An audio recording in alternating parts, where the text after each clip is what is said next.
com o nosso querido professor André Esteves de Andrade, e o doutor André Esteves de Andrade, como todos sabem, é defensor público do estado do Rio Grande do Sul, e já tem nos visitado aqui com uma certa regularidade, dado o expressivo conhecimento que ele detém na área do processo penal e direito penal. E, mais uma vez, agradeço, mestre, a sua colaboração, como eu falo sempre, uma colaboração que é quase que, diria, um serviço público, né? Porque é feito de forma generosa e também trazendo o conhecimento e a contribuição social dessas suas intervenções tão importantes. Hoje nós temos um tema, excepcionalmente, né, 15 de março de 2021, nós temos um tema, normalmente a gente se encontra na quarta, né, professor?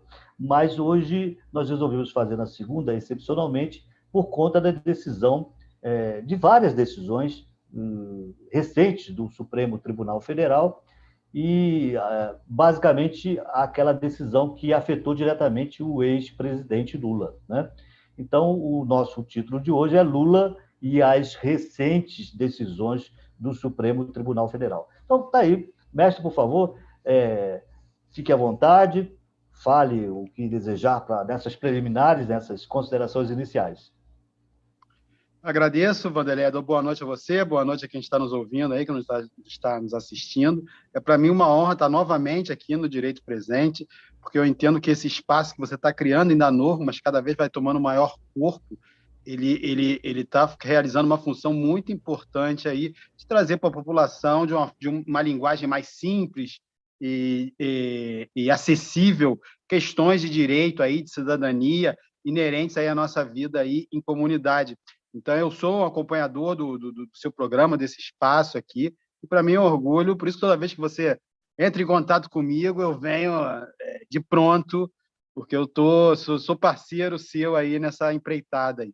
E hoje nós vamos falar sobre um assunto novamente muito palpitante, que ele tem todo um aspecto jurídico, que obviamente nós estamos falando do Lula, talvez a figura política mais relevante dos últimos 20 anos aí, e, obviamente, tem repercussões políticas enormes, mas nós temos também as repercussões jurídicas, para quem é do interesse da área e para entender o porquê de certas decisões. Então, eu acho importante a gente discutir essas decisões do STF do ponto de vista jurídico, do ponto de vista da sua fundamentação, por que elas foram realizadas de determinada forma. Então, eu acho bem pertinente esse assunto e estou à disposição aí para a gente começar a conversar aí no que você entender melhor. Ok, meu caro, vamos então abrir aqui, vamos ficar aqui ao lado um ao outro, né, na nossa galeria. E, mestre, veja, eu até conversava com um amigo ainda há pouco, e assim, peço licença a todos que nos assistem, porque nós já previamente pensamos em alguns temas, em alguns aspectos, né, dessas recentes decisões, e aí peço que os amigos que já vão chegando por aqui coloquem as suas perguntas, mas eu já vou fazer algumas que eu já coloquei aqui na manga, porque penso que talvez também alguns amigos que estão chegando também tenham a mesma dúvida. Bom, a primeira questão, mestre, é que nós fomos, eu digo, não só por mim, mas por muitos brasileiros, foram surpreendidos com a decisão do ministro Edson Fachin, no início da semana passada, me parece, não é isso?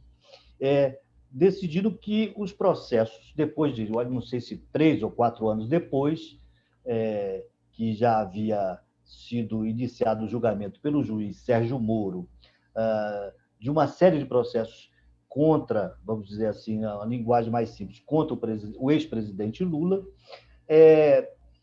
Depois de todo esse tempo, o ministro Edson Fachin, que conduziu, depois da morte do ministro Teori Savassi, naquele lamentável acidente lá em Angra dos Reis, o ministro Edson Fachin assumiu, então, a relatoria, vamos dizer assim, né? O comando no Supremo Tribunal Federal de todas as demandas da chamada Operação Lava Jato. E depois de tanto tempo comandando, ou, digamos assim, coordenando no sentido da instância máxima do STF. Somente agora, no início de março, ele decide pela chamada incompetência territorial, né?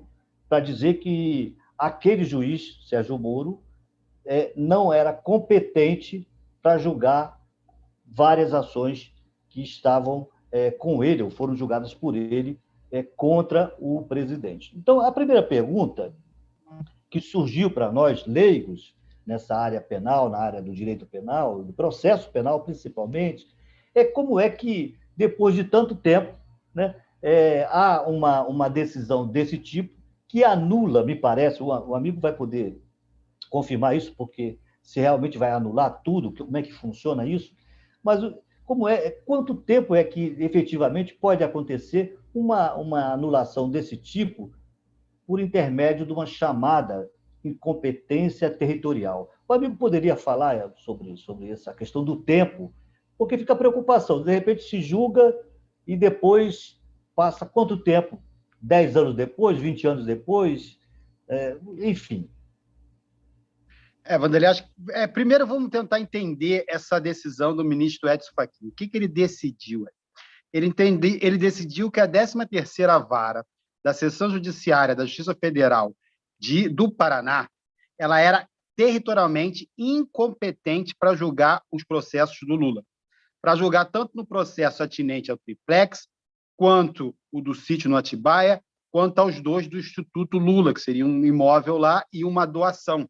E ele entendeu que o juiz Sérgio Moro, que era o titular da 13ª Vara, é incompetente territorialmente. Por quê?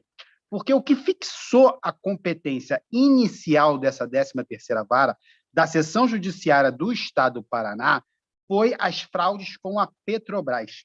Okay? Os diversos contratos lá fraudulentos ali realizados.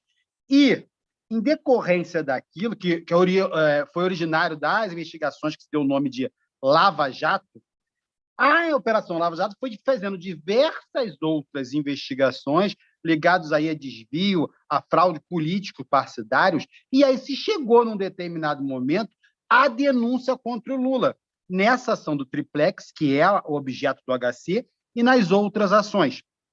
E aí se entendeu que haveria uma conexão entre essa fraude à Petrobras e esses casos do Lula, a atrair a competência para a Vara do Paraná, para a 13ª Vara, para o Sérgio Moro. Por quê? Porque o triplex, o sítio do Atibaia, o Instituto Lula, nada aconteceu no Paraná. Tudo aconteceu em São Paulo e em Brasília, que foi em Brasília lá que ele teria supostamente realizado atos ali para receber aquelas vantagens indevidas, certo? Então não teria nada a ver com o Paraná. E o que o ministro Edson Fachin foi decidir agora, efetivamente, não há essa conexão entre as fraudes da Petrobras e essas condutas que estão sendo apontadas ao ex-presidente Lula, razão pela qual não há competências, não há conexão. Se não há conexão e não há continência, o juiz Sérgio Moro ele é incompetente para julgar aqueles casos. Deveria ter corrido, ele entendeu, nas varas da Seção Judiciária do Distrito Federal. Então, ele considerou incompetente. Com isso, você me falou, qual é a consequência disso? Ele determinou, na esteira lá do artigo 567 do CPP, que diz que quando o juiz é incompetente, torna-se nulo somente os atos decisórios, as decisões. Então, a sentença que condenou o ex-presidente Lula, a decisão de recebimento da denúncia da instauração penal, tudo isso foi nulo, porque são atos decisórios. Mas aquilo que não é decisório foi mantido. E o que não é ato decisório? As provas ali realizadas, a interceptação telefônica, a busca e apreensão. Então, o que o ministro Edson Fachin fez, com base no artigo 567 do CPP, foi dizer assim, ele é efetivamente incompetente do ponto de vista territorial. Não devia ter ação corrido ali. Então, eu vou anular todos os atos decisórios, mas vou manter os outros atos que ficam para exame lá pelo juiz agora competente, que vai analisar a situação. Foi entendido que não é porque foi investigado no Lava Jato, que tudo seria concentrado na 13ª Vara da Seção Judiciária do Paraná, tudo com o Sérgio Moro, porque o Sérgio Moro e a 13ª Vara não podia ser um juízo universal, ter um monopólio para julgar todas as supostas fraudes realizadas pelo governo. Ele não tem esse poder, essa amplitude, tudo ser concentrado ali. Até porque se ofenderia aí, para que existe? Para que existe o juiz competente ou incompetente? Ele é feito para garantir o juízo natural. Isto é, para cada causa tem que ter um juízo previsto anteriormente, para que eu não possa ter justamente essa concentração, essa escolha do julgador. Se eu pego uma determinada operação Lava Jato e eu digo que tudo que surgir dali vai para esse julgador aqui, você está vendo que eu estou escolhendo quem vai julgar. Que, obviamente, quebra aí o princípio constitucional do juiz natural, quebra o valor, o pressuposto que todas as regras de processo penal buscam observar, que é um juiz imparcial. Então, com essa declaração de incompetência, o ministro Edson Fachin, ele anulou todos os atos decisórios, manteve os demais atos que vão ficar aí ao exame do juiz que vai receber a questão de uma das varas especializadas da subseção lá do Distrito Federal. Agora, para entrando na sua pergunta, você perguntou assim, tá, mas esse processo corre há tanto tempo, por que justamente nesse momento é que foi escolhido para julgar essa situação? No voto do ministro Edson Fachin, ele justifica que nesse habeas corpus foi a primeira vez que diretamente foi apontada pela defesa a incompetência dessa ação. Ele diz que diversas vezes foi isso discutido, inclusive em outras ações pelo STF, mas em nenhum momento veio para a decisão de mérito efetivamente essa competência territorial do juiz Sérgio Moro para julgar essa questão. Então, ele falou que por isso é que ele está julgando agora. E aí ele se baseou em diversos julgados do próprio STF, que em situações semelhantes disse que a 13ª Vara era incompetente. Não havia esse monopólio de julgamento de qualquer fraude política partidária relacionada ali. Ele utilizou esse entendimento. Só que, na realidade, a crítica que se faz é que essa questão de incompetência ela vem sendo alegada lá desde o início. Antes mesmo da instauração da ação, ela já vem sendo alegada e foi alegada diversas vezes perante o STF e nunca foi discutido. E aí vem a crítica, por que justamente no dia 8/3, agora no início de março, é que veio essa situação? E aí nós vamos para um outro ponto que com certeza vai ser objeto da nossa conversa aqui, do nosso debate, que é a questão da suspensão do juízo Sérgio Moro. Por quê? Porque existe um outro habeas corpus em que a defesa do presidente Lula vai dizer que o juiz Sérgio Moro não foi imparcial. Ele foi parcial no julgamento em razão de vários motivos.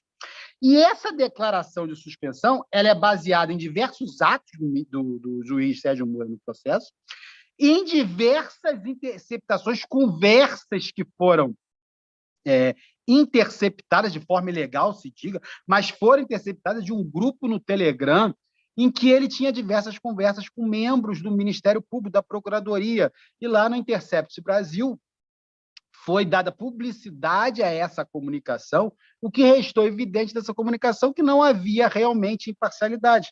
É claro que essa questão está para o STF decidir. E é claro que uma declaração de suspensão do ministro Sérgio Moro ele traz uma sombra total para a Lava Jato, além de implicar na nulidade não só dos atos decisórios, mas na nulidade de tudo, de todas as provas ali realizadas. Então, não é possível nem aproveitar aquela interceptação telefônica, aquela busca e apreensão. A declaração de suspensão ela tem outro grau. Ele falou que é incompetente, eu tiro só as decisões, mantenho o resto. Se eu disser que ele é suspeito, eu anulo tudo.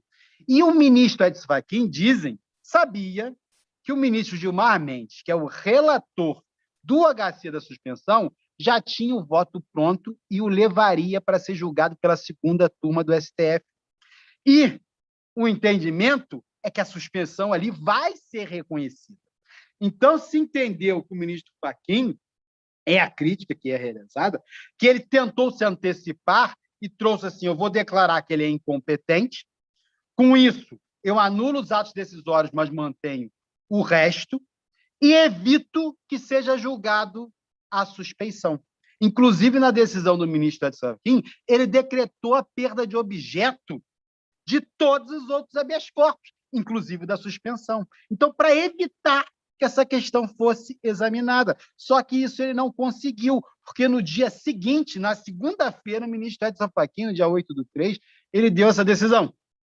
No dia 9/3, na terça-feira, veio o ministro Gilmar Mendes e trouxe o habeas corpus da suspensão para ser julgado perante a segunda turma. Você vê os meandros, como o negócio parece um jogo de xadrez, na verdade. Não deveria, mas parece que é. Então, na segunda turma, é assim, na terça-feira, o ministro Gilmar Mendes levou o HC de suspensão para ser julgado. E o ministro Edson Fachin, que é da segunda turma, ele julgou, ele falou assim, tem uma questão de ordem aqui. A gente não tem que julgar esse habeas corpus, porque ontem eu disse que ele perdeu o objeto, porque se aquele julgado lá é incompetente, eu anulei tudo, perdeu esse objeto, esse HC. Aí o ministro Gilmar Mendes falou, não, porque a declaração de incompetência ela não tira o interesse da análise da suspensão e nem tem poder para acabar com o habeas corpus, que já iniciou o seu julgamento pelo plenário, porque já iniciou, porque esse habeas corpus é antigo. Inclusive, nós já temos voto nele da ministra Carmen Lúcia e do próprio Edson Fachin, que estão julgando, denegando esse habeas corpus, dizendo que não tem suspensão. Ele falou, não, já está em julgamento e eu vou levar sim. E aí votou com ele o Gilmar Mendes, votou com ele a Carmen Lúcia, votou com ele o Ricardo Lewandowski. E o Nunes Marques também. Só quem não votou com ele foi o próprio Edson Fachin. E aí levou-se a julgamento na terça-feira. Então, e depois a gente vai conversar especificamente sobre a suspeição.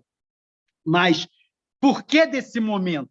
Por que agora foi declarada essa incompetência? Porque agora havia a certeza de que aquela suspensão seria julgada procedente. E vai ser julgada procedente. Vai ser entendido suspeito. Dificilmente não vai.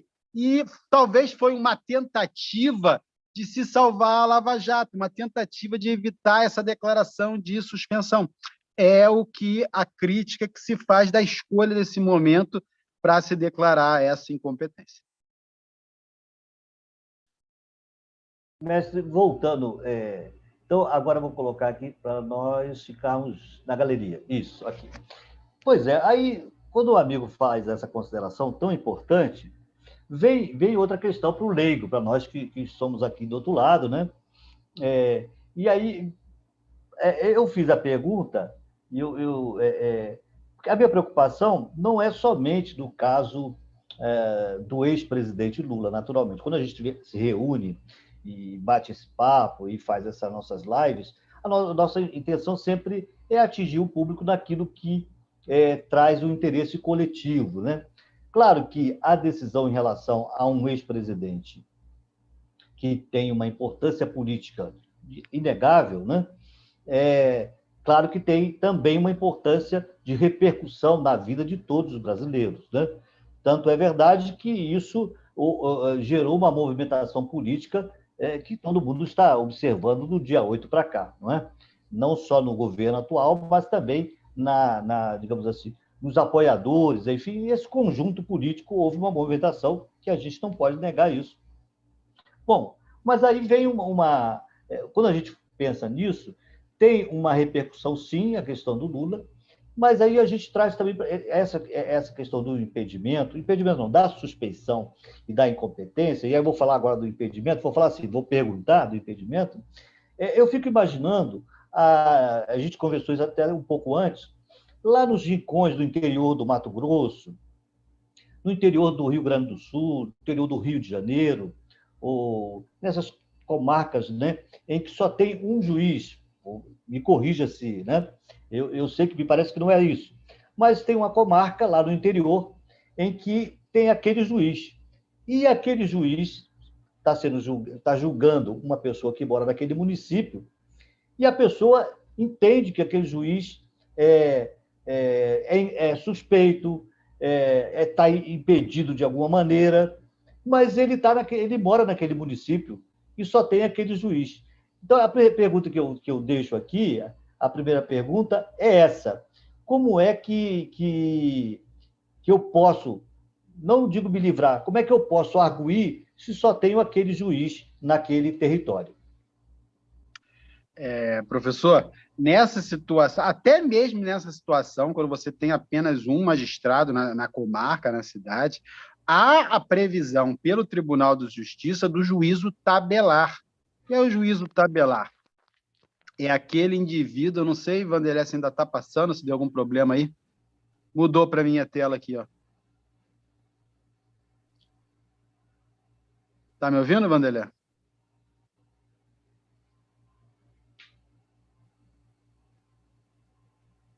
Alô?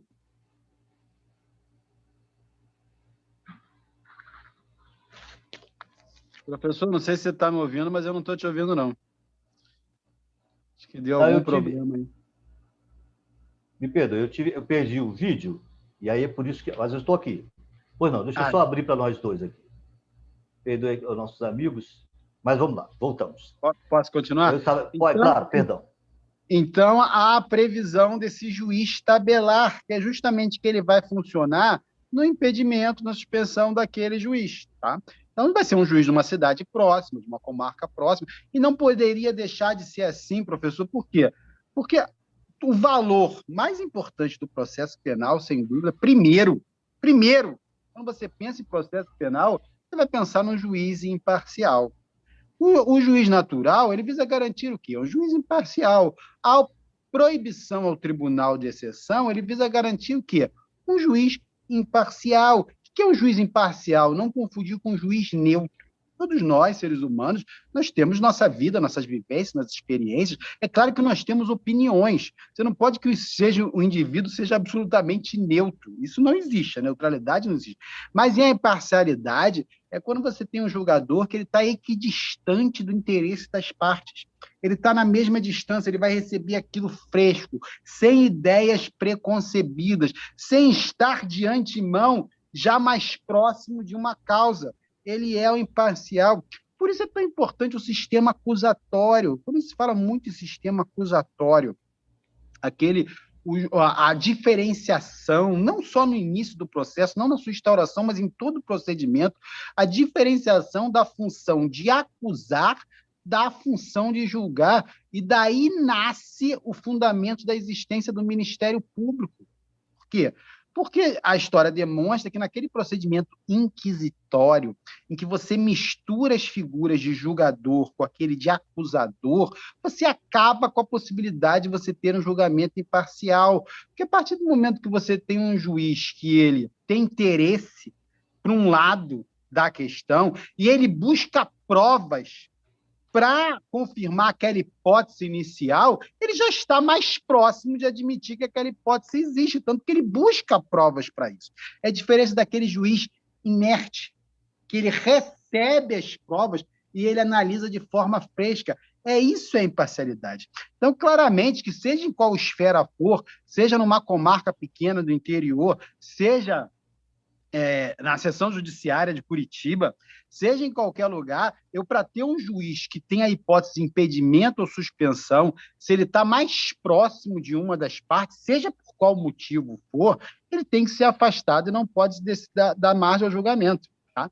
Nós temos a questão da imparcialidade, a imparcialidade subjetiva. Qual é a imparcialidade subjetiva? É a ligação que ele possui com as partes. Obviamente, se eu sou inimigo de uma das partes, se eu sou amigo de uma das partes, eu não vou julgar aquilo de forma imparcial.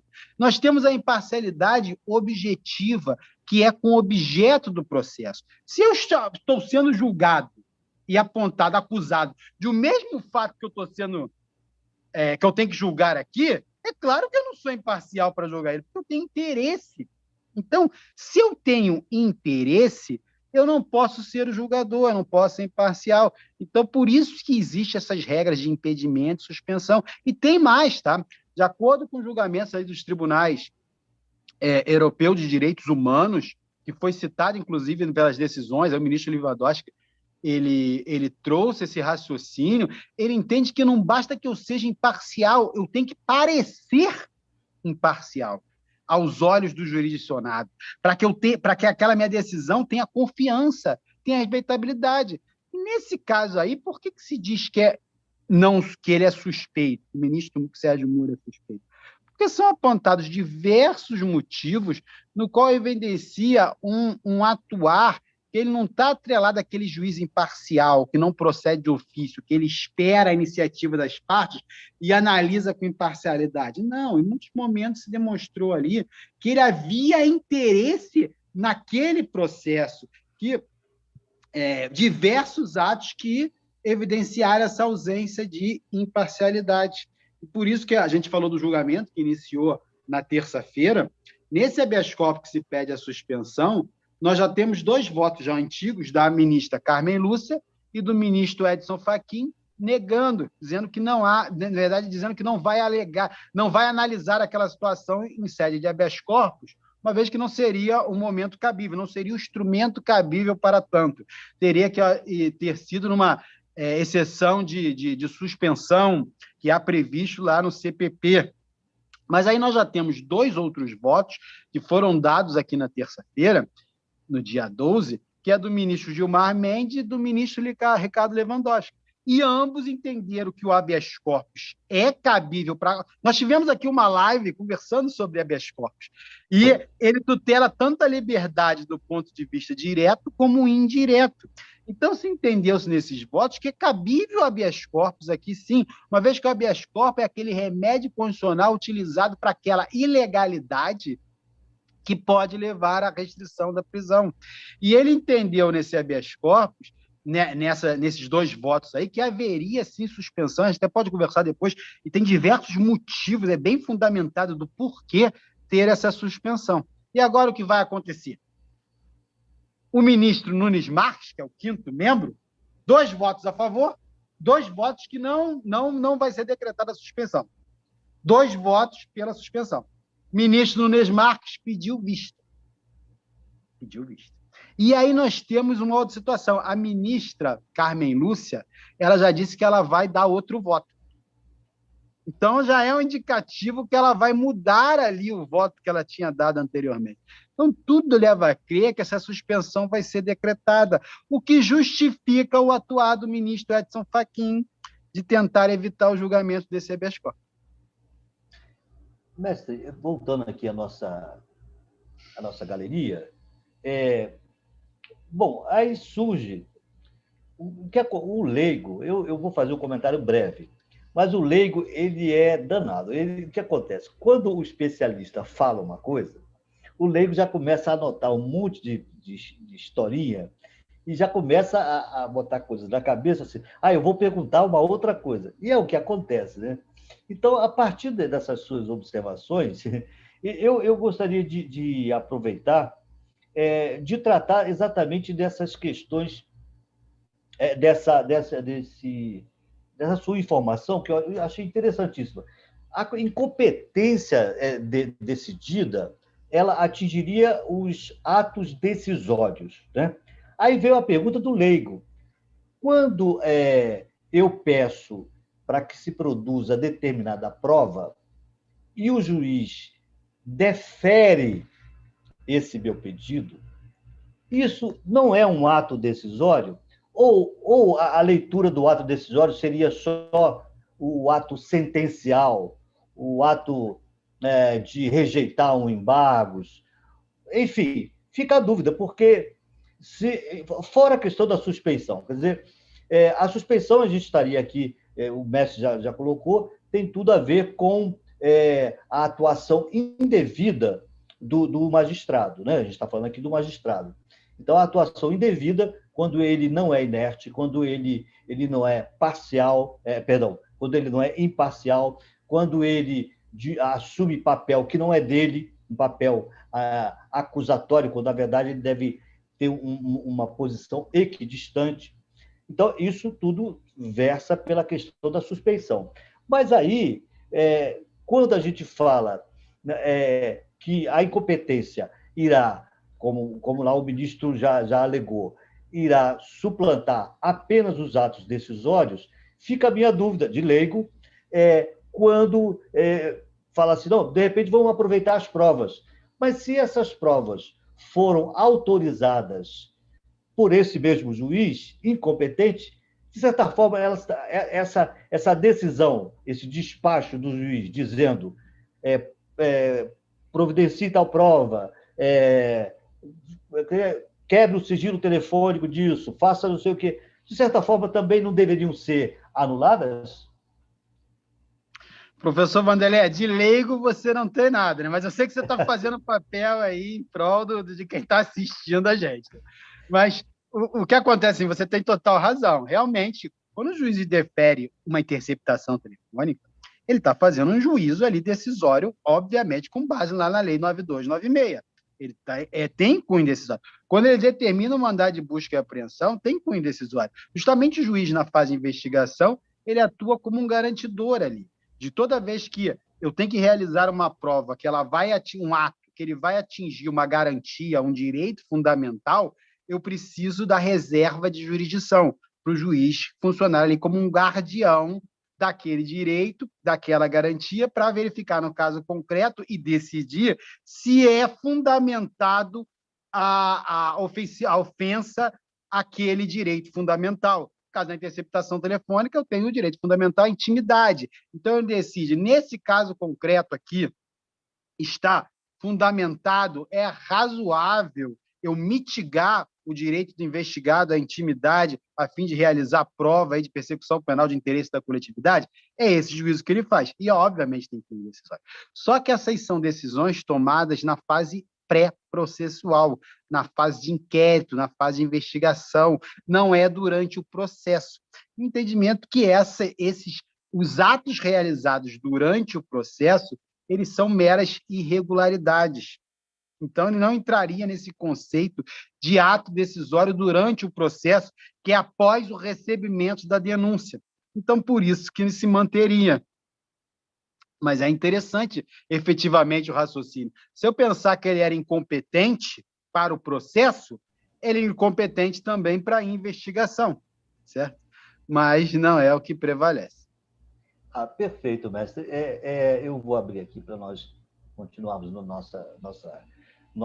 Vou dizer só, professor, o quanto é importante, quer dizer, a compreensão, então, pelo que o mestre está falando, a compreensão que nessa fase instrutória, né, nessa fase, não é na fase instrutória, perdão, é na fase pré-processual, no sentido antes de receber a denúncia, né? Antes do recebimento. Então, o entendimento seria que tudo que foi providenciado antes de receber a denúncia, pelo menos é o que está cristalizado até agora, seria passível de ainda uma utilização para o novo juízo que assumir essa causa, né? Mas aquilo que fosse depois da denúncia, esses passos, essas decisões posteriores já não seriam. Até o próprio recebimento da denúncia estaria prejudicado, não é verdade? Bom, ok. Então, aí já matou essa dúvida que eu fiquei aqui imaginando como é que poderia acontecer. Uma outra coisa, mestre, que eu lá na época ainda da faculdade, a gente aprendia e, às vezes, com a idade, a gente vai desaprendendo. E aí, me perdoe o amigo fazer esse tipo de pergunta. É a questão das duas palavras que a gente sofre muito na faculdade, que é absoluta e relativa, né? O que é absoluto, o que é relativo? Por que eu estou falando isso? Porque quando quem é leigo, quem não é da nossa área, tem dois termos que a gente utiliza muito no direito, que é assim, prescrição absoluta, prescrição relativa, coisas do tipo, ou incompetência absoluta, e agora vou chegar no termo, incompetência relativa. Por que eu estou falando isso, mestre? Porque, pelo que o mestre falou, o ministro Edson Fachin teria dito que só tomou a decisão agora, porque somente agora a defesa do ex-presidente Lula teria alegado, de uma maneira contundente, vamos dizer assim, a incompetência territorial. Quando acontece assim, pelo nosso entendimento, na área jurídica, a gente chama da situação de incompetência relativa. Relativa no sentido assim, somente se a parte alegar é que o juízo vai decidir. Pelo menos uma concepção muito, muito primária, mas só para ter uma noção, né? Mas o juiz, quando a incompetência é absoluta, o juiz de ofício, ele pode decidir, olha, essa matéria não é minha, tem que ir para o fórum do Rio Grande ou de qualquer outro lugar, porque a minha incompetência é absoluta. Não precisa nem a parte alegar. Bom, então fica aí a pergunta. Esse tipo de incompetência que aconteceu para o ex-presidente Lula, e a gente aí pode levar isso para outras questões da vida nacional, daqueles que, em algum momento, são enredados por um processo criminal, né? Quando é que efetivamente se dá essa absoluta incompetência absoluta e a relativa? Professor Vanderlei, essa dúvida não é só do estudante, não é só daquele que há muito tempo se formou, mas é dos próprios ministros, aí, dos próprios juristas. Se discute muito o que seria nulidade absoluta, o que seria nulidade relativa, e principalmente dentro da seara penal. O que vai dizer a doutrina clássica? Ela vai dividir as nulidades entre nulidade absoluta e a nulidade relativa. A nulidade absoluta é aquela que é a não observância de uma regra de procedimento que visa entender o interesse público. O interesse público. Sendo absoluto, assim, o juiz poderia decretar de ofício e a qualquer tempo. Agora, em contrapartida, eu teria a nulidade relativa, que é quando eu tenho a não observância de uma regra procedimental que é só de interesse das partes. E essa nulidade relativa, ela não pode ser decretada de ofício, ela tem que ser dita pelas partes, e ela, inclusive, está sujeita à preclusão. Eu teria até um momento ali que eu posso decretar e depois não decretar mais. Trazendo esse raciocínio da nulidade absoluta e relativa para a incompetência, eu também tenho a incompetência absoluta, a incompetência relativa. Competência absoluta seria aquela fundada em regras de interesse público. No processo penal, seria aquela competência fixada em razão da justiça, se é justiça estadual, se é federal, se é eleitoral, ou a competência ratione persone, que é aquela prerrogativa de função, ou a definição aí de qual seria o órgão funcional que vai atuar em determinado caso. E a relativa seria justamente a competência territorial. Como é fixada a competência territorial no CPP, lá no artigo 70? Utiliza a teoria do resultado. Competente é o local onde o resultado do crime aconteceu. Competência territorial. Então, o entendimento que essa competência territorial ela seria feita no interesse da parte ali. E se é no interesse da parte, ela seria relativa. Só que isso, professor Vanderlei, é um absurdo trazer para a área processual penal.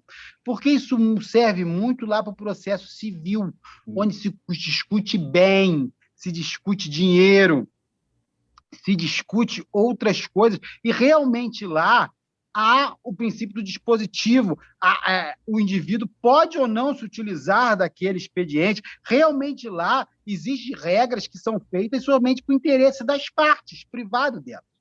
Agora, no processo penal, é um direito público por excelência, uma vez que ele lida aí com a restrição da liberdade, é o interesse da sociedade que aqueles crimes sofram a persecução criminal, e é interesse também que os direitos e garantias de qualquer acusado sejam garantidos. Então, falar em nulidade relativa ou absoluta no processo penal já é um contrassenso, porque tudo aqui tinha que ser absoluto. E aí eu utilizo aí o pensamento do professor Auri Lopes Júnior, que fala muito bem sobre esse assunto. Não existe aqui nulidade absoluta e relativa. Não existe aqui incompetência absoluta e relativa. Tudo aqui é absoluto, porque tudo é feito de acordo com o interesse público. Então, nesse raciocínio, o ministro Edson Fachin aí entendeu que havia uma incompetência territorial. Mas essa incompetência ela tem que ser manifestada a qualquer momento e de ofício. Você vê o prejuízo que aconteceu desse processo que é corrido por anos e só agora ter sido dado por incompetente. Se isso tivesse acontecido lá atrás, lá no recebimento, nós não teríamos agora a anulação desse processo e nós teríamos a possibilidade de um suposto crime ficar impune, uma vez que é possível, inclusive, a declaração de prescrição, já que o Lula tem mais de 70 anos, e tendo mais de 70 anos na data da sentença, a prescrição corre pela metade. Tudo isso é gerado por esse pensamento. Não, mas teria que ser decretado lá no início. Eu sou incompetente desde o início. Mas, e esse raciocínio aí, que seria uma incompetência relativa, e eu preciso ser provocado na seara processual penal, isso me desculpe, mas isso não se adequa ao pensamento científico moderno, da doutrina moderna, não se adequa, não. Mestre, eu não sei se eu estaria acrescentando, porque nada tenho a acrescentar, mas não sei se eu estaria acrescentando como mais um motivo para ser para reforçar a posição do mestre, porque a gente está lidando com a liberdade, né? Digamos assim, além da própria vida, a liberdade, além da própria vida, a liberdade é o nosso bem mais precioso, né? Quer dizer, nada, nenhum valor outro vai poder suplantar a própria vida e a liberdade, né? Quer dizer, a pessoa às vezes fica... Eu ouso dizer que a liberdade é mais importante que a vida, Vanderlei, porque você quer uma vida presa? Será que você está disposto a aceitar qualquer tipo de vida? Então, talvez a liberdade, talvez a dignidade da pessoa humana, ela seja mais importante até do que a própria vida, porque não é qualquer tipo de vida que eu, você ou qualquer pessoa vamos aceitar. Então, talvez sejam valores até mais importantes, e daí a importância do direito processual penal. Claro, claro. Olha, mestre, eu queria aproveitar, nós estamos aqui caminhando, olha só, nosso papo vai, e já são 15 para as 8 da noite, e a gente não percebe, porque daí não dá, porque eu tenho anotado outras questões que a gente vai conversando, e aí, mas de toda forma, a gente vai avançando naquilo que for possível. E a gente vai se encontrar em outros momentos. Mas, de toda forma, eu queria aproveitar esse momento tão especial de conversar com um amigo e queria pontuar o que ocorre. Quando nós marcamos essa live, e o mestre, logo depois da decisão do ministro Edson Fachin, o mestre me telefonou, a gente conversou e falou: o que você acha? Vamos falar sobre esse assunto, que é um assunto que não é pertinente apenas a um ex-presidente, né? A gente até colocou o nome Lula ali na frente, mas é um assunto vinculado a toda a população brasileira. Quando a gente vê um ex-presidente com todo o poder que possuía como presidente, sofrer um tipo de coerção e de aprisionamento, né? Isso eu estou falando com base na própria decisão do ministro Edson Fachin, né? Durante um período de mais de ano, não é? A gente fica imaginando o que ocorre nos rincões do nosso país, e não só nos rincões, nas periferias daqui do Rio de Janeiro, do Rio Grande do Sul, enfim, em vários lugares do nosso país, né? Então, quando a gente faz esse tipo de ponderação, e eu lembro que nós, quando pensamos em fazer, a gente está aqui mais no sentido da gente também trazer essas questões de tratamento de um ex-presidente que tem ainda um capital político importante, isso eu não estou falando por mim, mas estou falando a própria imprensa, os próprios analistas políticos também entendem dessa forma, sofreu tamanha, isso com as palavras do próprio Edson Fachin, do ministro Edson Fachin, tamanho ataque à sua liberdade e tudo mais. Eu fico imaginando, então, essa situação. Por isso, a nossa ideia de estar aqui hoje falando sobre o devido processo legal, né? Aquilo que o Bess já abordou, de alguma maneira, naquele nosso encontro que nós falamos sobre habeas corpus, e essa decisão do ministro é um habeas corpus, né? Ele decidiu num habeas corpus, não é? Então, agora eu queria fazer essa fronteira para a gente aproveitar o que a gente já conversou em habeas corpus lá algumas semanas atrás, para trazer aqui para o amigo fazer essas considerações, se for possível. Porque também a suspeição que está agora aguardando a decisão não, a volta do processo do ministro Nunes Marques, né, que estava, parece, com um parente com Covid, enfim, com uma situação particular, e ele teve que pedir vista, não pôde. Enfim, ele pediu vista do processo, vai voltar. Mas também esse julgamento na segunda turma do STF é um julgamento com base num habeas corpus, né? Então, veja, uma série de H6, que a gente chama simplificadamente H6, que, às vezes, a população, quando a gente tratou de habeas corpus, a população lá do interior do Rio de Janeiro, aqui do Rio de Janeiro, ou do interior qualquer aqui do nosso país, não tem nem noção do papel importante desse instituto que o amigo já abordou aqui nos nossos encontros, né?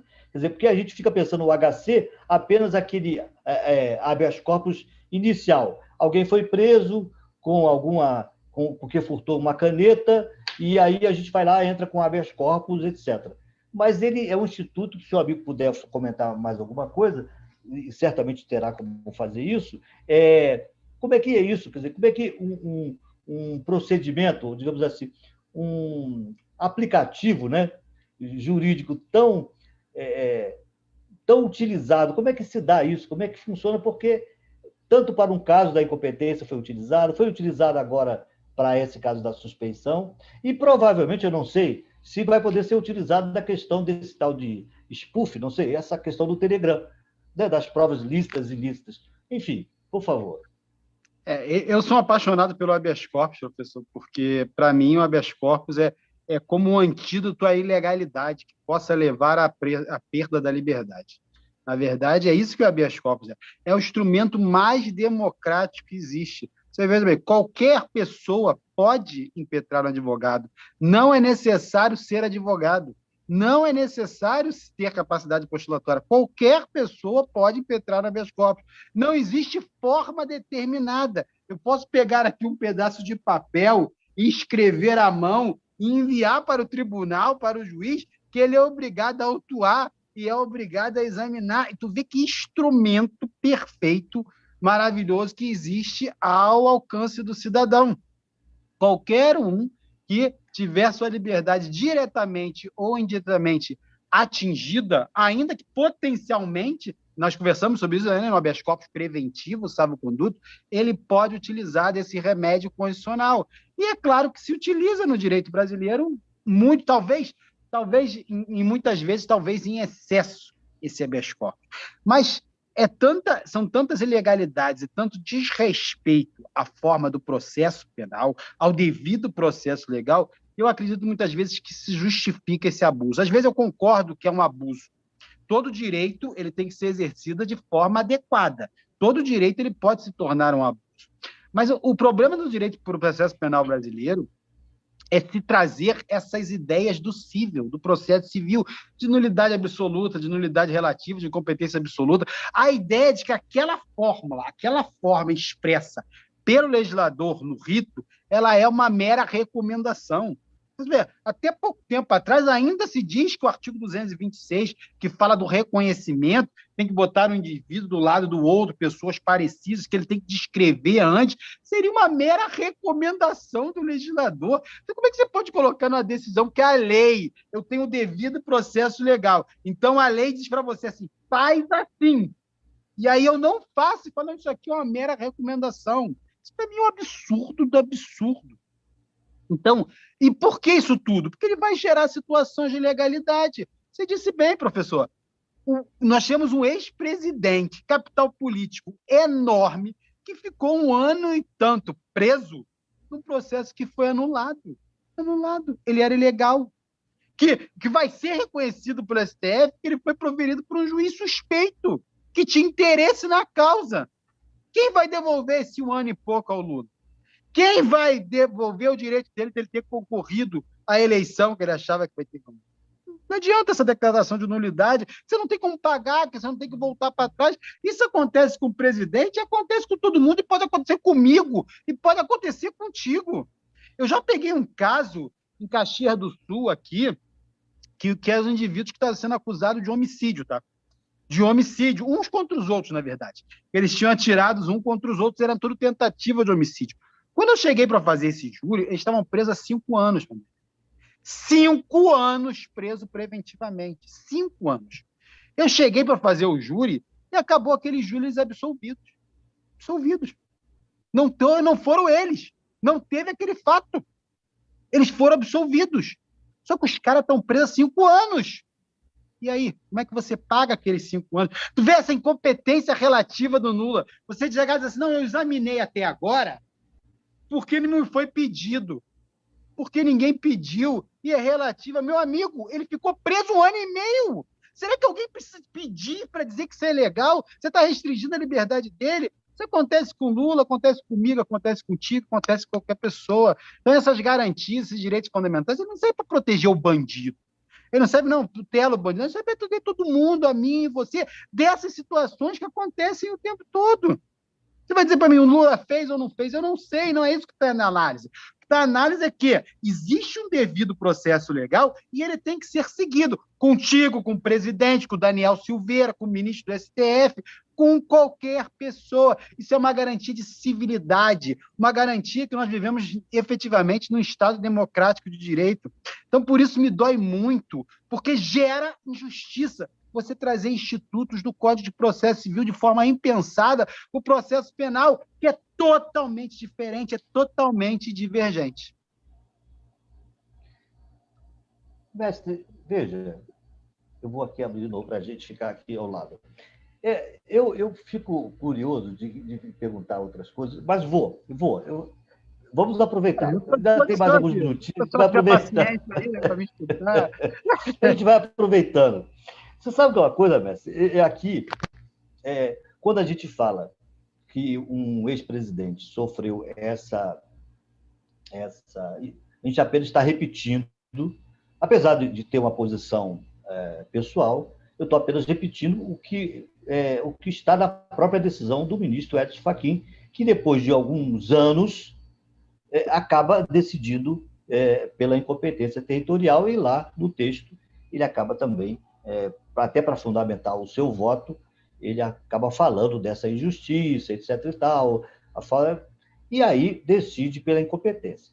Agora, eu fico aqui pensando, e aí dos nossos amigos que não são da área jurídica, e até mesmo dos nossos amigos da área jurídica, é sobre aquela palavra, aquela locução que a gente já utiliza há algum tempo, que se chama a denominada repercussão geral.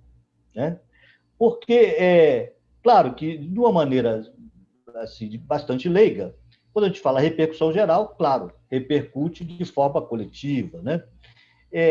O que o amigo poderia, quais as ponderações que o amigo faria para essa situação, tanto com o fato da incompetência, quanto também da suspeição, e também, diria eu, como um fato novo, essa questão das provas que alguns consideram ilegais, a forma que foram colhidas, do Intercept, outros consideram que, como até agora não houve nenhuma refutação, digamos assim, direta do que efetivamente está ali sendo apresentado, que elas, de certa maneira, coadunam com o quadro de tudo que aconteceu no processo. Então, a minha pergunta com relação a tudo isso, como é que o amigo vê isso sendo transformado numa efetiva repercussão geral para atingir os cidadãos de um modo mais amplo?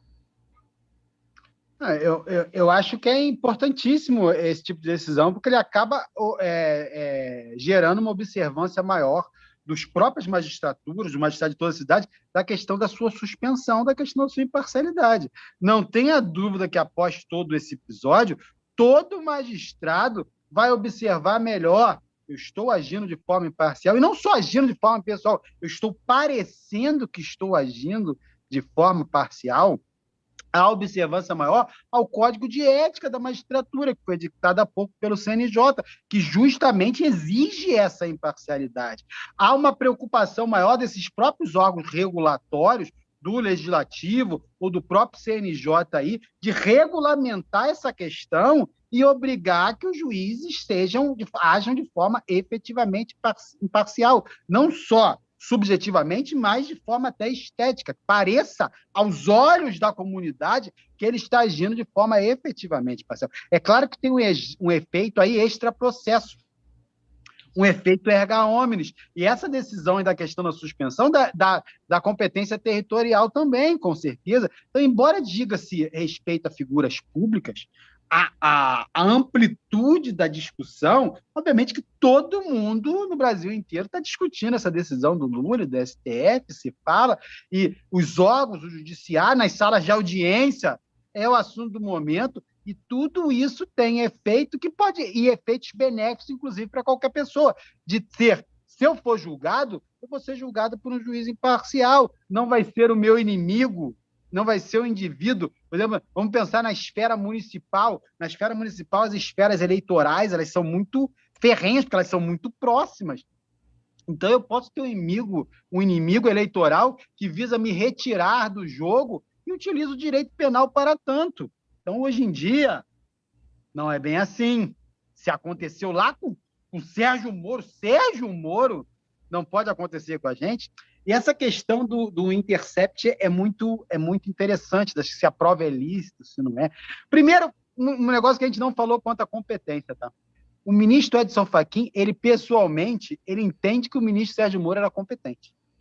Ele diz no voto dele que ele entende que era competente. Só que ele está circunvando ao entendimento dos demais membros do STF, o que já demonstra assim, ser mais a gente se pergunta por que nesse momento, né? Por que nesse momento? Mas, enfim. Só que nos ministros Gilmar Mendes, do Ricardo Lewandowski, restou claro que essa declaração de suspensão não foi baseado unicamente nesses elementos escolhidos aí divulgados pelo Intercept. Não foi só naquelas conversas no grupo do Telegram entre os procuradores e o juiz Sérgio Moro, no qual ele teria supostamente dirigido ali a atuação e se ajudado mutualmente ali para se buscar a condenação do Lula. Não é baseado só nisso. É um dos elementos de prova, mas é apontado, por exemplo, a coerção, a condução coercitiva que o ministro Sérgio Moro determinou sem a menor necessidade para o Lula, que realizou um espetáculo midiático, centenas de policiais e tudo mais, sendo que o Lula nunca tinha se negado a comparecer todas as vezes que ele foi chamado, sendo que era possível fazer... não, porque para não ter tumulto, era possível fazer esse ato de forma segredo, vem tal dia e não divulga o dia que você vai vir, mas não, fez toda essa condução coercitiva, todo esse circo midiático, a questão da decretação das interceptações telefônicas sem fundamentação, de que seria realmente o último meio de buscar aquela prova, como exige a 9296, a divulgação à mídia de pedaços da interceptação telefônica constrangedoras para o presidente e para o ex-presidente Lula e para a presidente Dilma, na época, na questão dele ser nomeado ministro. Então, houve essa divulgação da interceptação telefônica e não envio imediato ao STF. Nós estamos fazendo a interceptação telefônica, surgiu aqui a voz da Dilma. Ela é presidente da República. Presidente da República, prerrogativa, função do STF. Acabou aqui, manda-se para o STF. Não, se divulgou.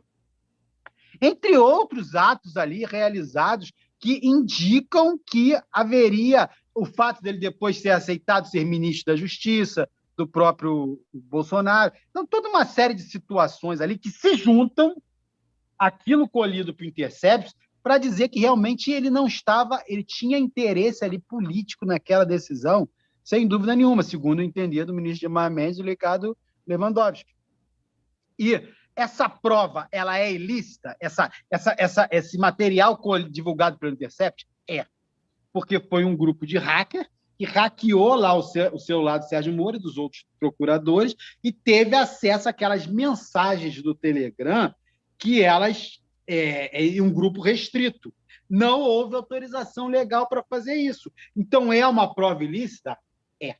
É uma prova que contraria o procedimento correto para se realizar a interceptação de dados telemáticos.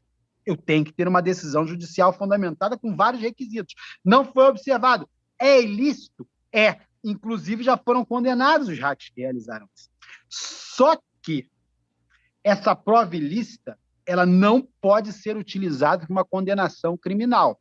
Eu, no meu entender, jamais essas mensagens podem ser utilizadas contra Moro ou contra os procuradores para crime de abuso de autoridade ou qualquer outro delito. uma vez que elas são provas ilícitas. E está previsto no artigo 5º da Constituição e um dos incisos que no processo não se admitirá provas ilícitas.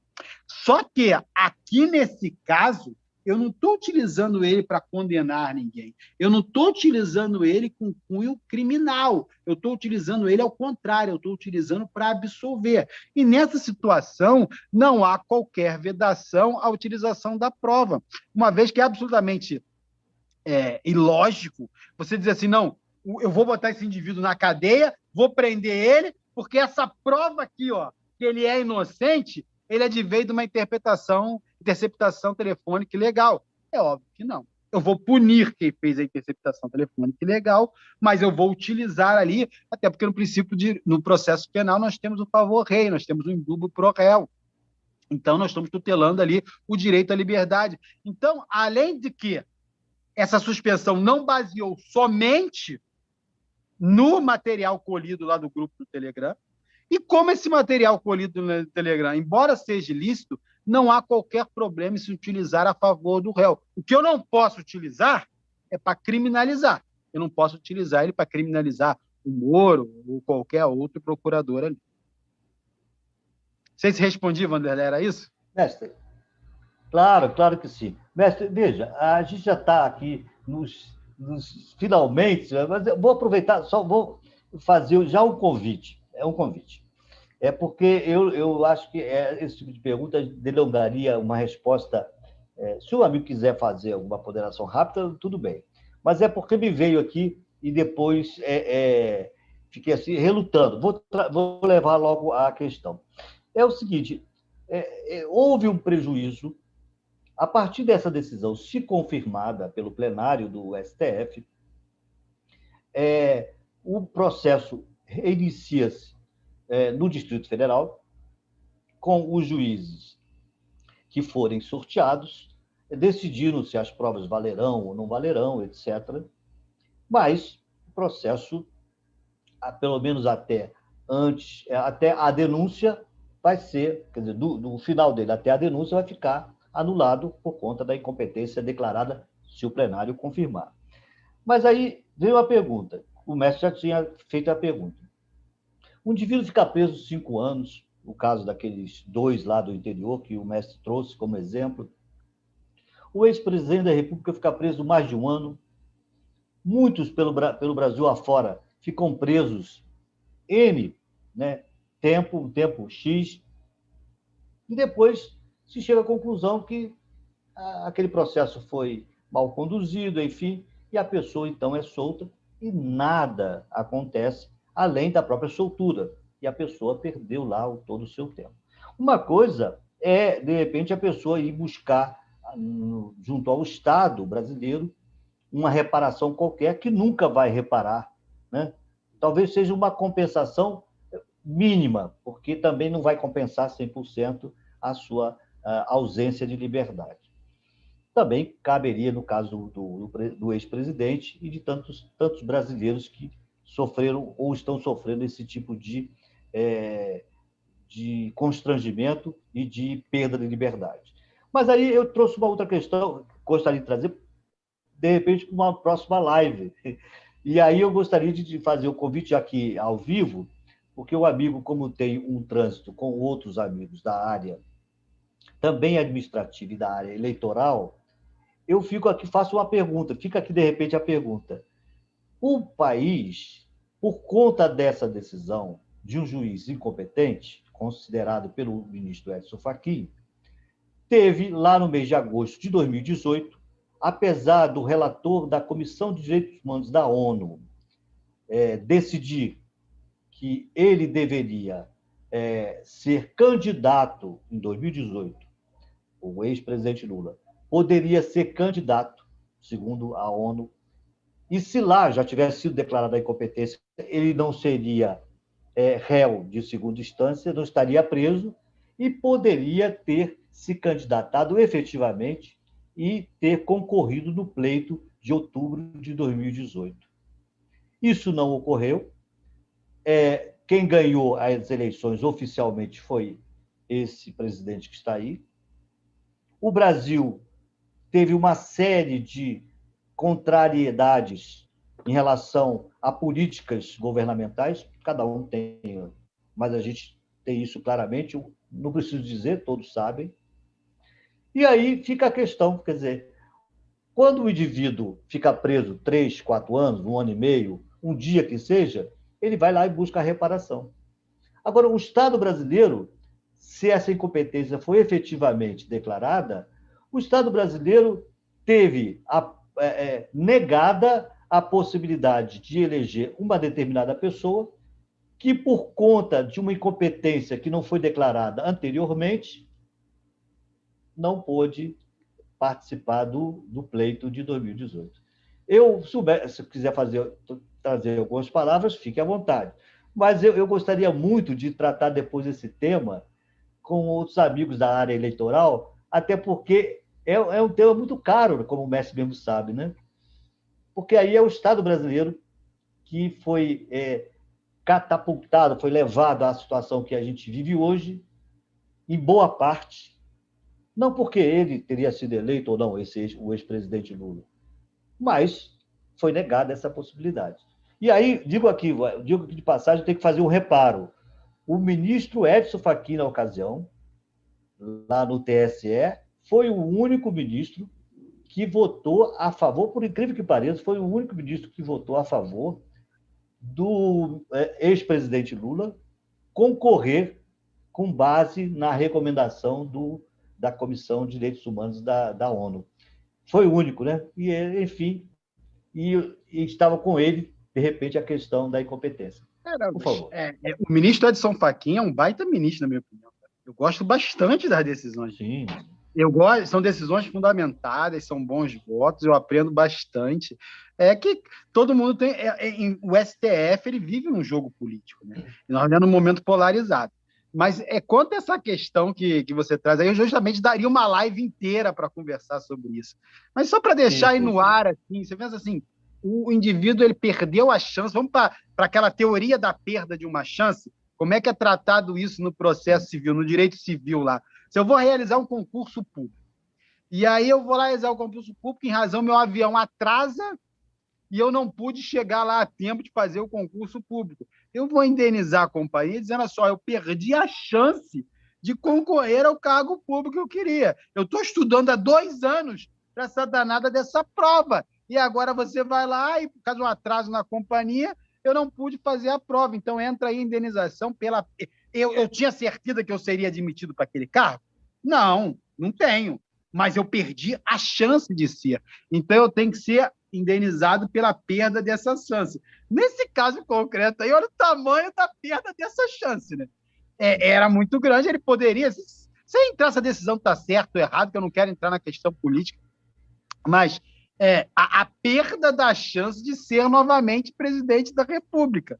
Então, quanto isso valeria em termos de indenização, né? Pode ver o quanto tem que ser encarado com responsabilidade as decisões judiciais, a observância às regras do jogo. Eu não gosto muito de utilizar a regra do jogo, parece que é uma brincadeira lúdica, mas existe uma regra, existe um procedimento, e elas devem ser observadas justamente para se evitar situações como essas. Como se indenizar? Como se indenizar alguém que ficou preso 5 anos? Ele não perdeu sua liberdade, ele perdeu sua dignidade, ele perdeu sua identidade, ele perdeu o respeito perante a comunidade, porque ele virou um bandido. Como se indeniza isso? Só para a gente terminar, Vanderlei, o processo penal, o direito penal é muito caro para mim, porque a gente costuma pensar na pena, no crime, como uma coisa distante da gente, uma coisa longe. A prisão, a pena, não é para mim. A prisão e a pena não é para o meu filho, não é para minha mãe, não é meu pai. A prisão é para o outro, é para o bandido, não para a pessoa de bem. Mas isso é um pensamento ilusório, absolutamente ilusório, porque não é com você até o momento que passar a ser. E aí, eu lhe garanto, professor Vanderlei, eu garanto para qualquer pessoa que nos estiver ouvindo agora, você vai querer o respeito às garantias fundamentais. Você vai querer que as regras do jogo sejam cumpridas. Então, me despeço, Vanderlei, e agradeço mais uma vez a oportunidade de estar conversando contigo, uma pessoa que eu entendo extremamente amável, extremamente cordial. Contigo o tempo passa rápido. Eu, na verdade, aqui eu não estou trabalhando. Aqui eu estou conversando com um amigo meu. Espero que quando acabar essa situação toda de Covid, sabe que eu sou carioca, minha família é do Sim, Rio, sim, sim. a gente no Rio se encontra aí para tomar uma cerveja, conversar um pouquinho. Eu lhe Ah, com tenho muito certeza. apreço. Ah, sim. Meu mestre, então a gente vai se despedindo. Mais uma vez, eu agradeço a colaboração do querido amigo e repito que aqui comparece de novo, de forma generosa, prestando esse serviço público aos amigos, àqueles que nos assistem agora, mas que também irão nos assistir mais à frente, que a gente vai disponibilizar no YouTube. E quero, então, agradecer mais uma vez ao mestre, deixar o meu abraço fraterno, não só ao mestre, mas a todos os gaúchos, aos rio-grandenses, já que o amigo está na terra aí do Rio Grande, e, Pessoal, gente e boa. fica, Gente é, boa. e, e fica aqui o nosso convite, né, em aberto para a gente conversar sobre essas questões eleitorais e também outras, reforma administrativa, coisas que nos interessam a todos e à coletividade. Meu amigo, um abraço grande mais uma vez, uma noite muito boa para todos. Amigos, um abraço também a todos que nos assistiram e semana que vem, aliás, quarta-feira agora, mestre, nós vamos trazer um amigo, depois o mestre vai ver a publicidade, a divulgação, que é um amigo nosso, assim, do coração, que vai falar sobre saúde nas periferias, saúde pública nas periferias. Vai ser Importantíssimo. quarta-feira A agora. falta Vai de ser... saúde na periferia talvez seja melhor, né, o título. Pois é, pois é. Eu coloquei lá, eu botei políticas de saúde para ficar uma coisa mais ampla, né? Políticas de saúde na periferia, alguma coisa assim. Eu estou querendo lembrar, mas o doutor Rodrigo Mota Oliveira, ele vai falar sobre. Ele é cirurgião dentista e fez um trabalho faz ainda, né? Um trabalho muito interessante aqui na periferia aqui do Rio de Janeiro. Mestre, um abraço mais uma vez, uma noite boa para todos e nos vemos então na quarta-feira, se o amigo puder acompanhar, e na próxima, quando o amigo desejar. A hora que tiver a sua agenda aberta para falar sobre qualquer tema, sobre qualquer área do direito que o amigo desejar, nós estaremos aqui à disposição. Um abraço grande. Abraço, Vanderlei. Tudo de bom aí. Abraço, pessoal.